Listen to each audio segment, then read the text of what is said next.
我寫呢個劇本其實嘅緣起咧係來自於我有一段時間啦，因為我工作關係啦，就成日同朋友咧會喺深夜時分咧就喺麥當勞度傾劇本嘅，咁就可能由凌晨12點傾到第二朝6、7點咁樣。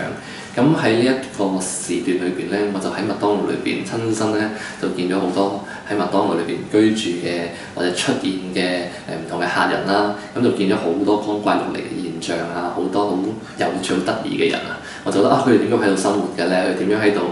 點解會喺度咁樣嘅咧？即係可能見過一啲就有阿叔突然間企喺上張台上邊推開咗個假嘅天花板，因為上面拎咗個箱落嚟，入邊裝住佢嘅所有嘢啊，裝住啲被啊、枕頭啊，然之後就喺度攤喺度瞓啊。咁就呢個畫面覺得好深刻，好有趣。咁又見過有一個都係阿叔嚟嘅，然之後佢深夜2、3點坐咗喺一邊，係咁好似一個學生哥喺度咪書咁，係咁寫嘢，係咁寫嘢。咁我又覺得好好奇，佢點解會喺度深夜喺度寫嘢？寫啲乜咧？咁我就去裝下啦。我發現佢喺度寫緊係六合彩嘅天書，去研究緊點樣去中六合彩。咁我就覺得呢度嘅每一個人都好有佢嘅故事，每一個人都好有趣。咁我就嘗試去將呢啲人物去擺落嗰個劇本裏邊。咁我就嘗試寫佢哋嘅故事出嚟，加我嘅想像啊，加我自己對呢個社會嘅認識啊，去嘗試去將佢變成一個劇本咁樣俾大家啦。咁呢個故事咧，咁就有6個角色啦。咁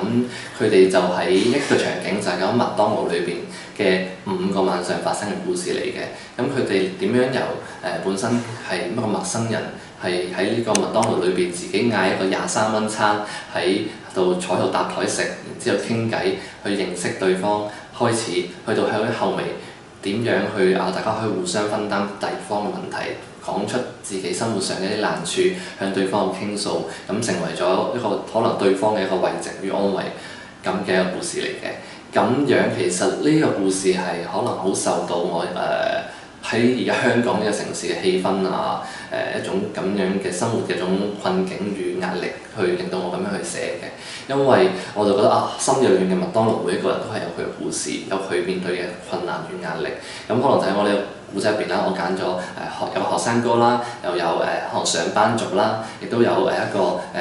打散工嘅一個男人啦，亦都有一個退休嘅男人啦，唔同嘅階層、唔同嘅年齡，去嘗試擺入去講每一個唔同階段嘅人嘅面對緊喺香港生活面對緊嘅一啲困難與壓力嘅。咁佢哋最後尾都未必話有一個好完滿嘅結局，但係就係每個人裏邊都可以喺呢個小小嘅空間，呢個麥當勞嘅空間，點樣去互相去安慰慰藉。咁我係想講呢個香港嘅困境與問題，但係同時我亦都想帶一啲嘅溫暖，帶一啲嘅慰藉，去喺呢個故仔裏邊俾到大家嘅。咁寫呢個劇本嘅困難咧，對於我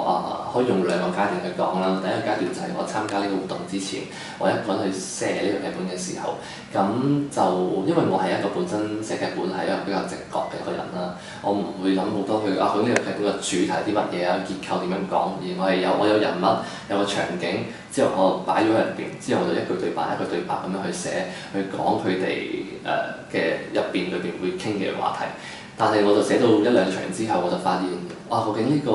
故仔係想講乜咧？如果揾唔到，真係寫唔到落去。究竟每個人喺度面對嗰個處境個困難，佢哋想要啲乜嘢咧？我就真係要去揾呢樣嘢出嚟。咁我就去不斷去做 research 啦，去睇唔同嘅新聞報導關於可能難民嘅，關於可能香港嘅問題嘅，我就不斷去搜集一啲我覺得係適合擺落去嘅資料。然之後我就開始慢慢每個角色究竟佢哋面對嘅咩咧，我就開始越嚟越清楚嘅時候，我就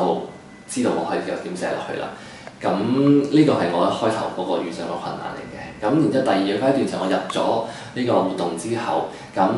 我個導師張非凡老師咧，咁佢覺得我個劇本嘅大個方向同埋大個結構咧係 OK 嘅，但係佢覺得我某啲位咧可能太過用力，某啲位咧可能個講法太過暴烈或者太過激動，即係可能唔啱我本身去中意我嘅，或者我自己都好中意嘅，就係嗰種荒謬感一種幽默嘅諷刺喺入邊，喺我呢個劇本入邊。咁但係我有啲位可能講得太用力嘅時候咧，咁佢就教我點樣去 judge 嗰樣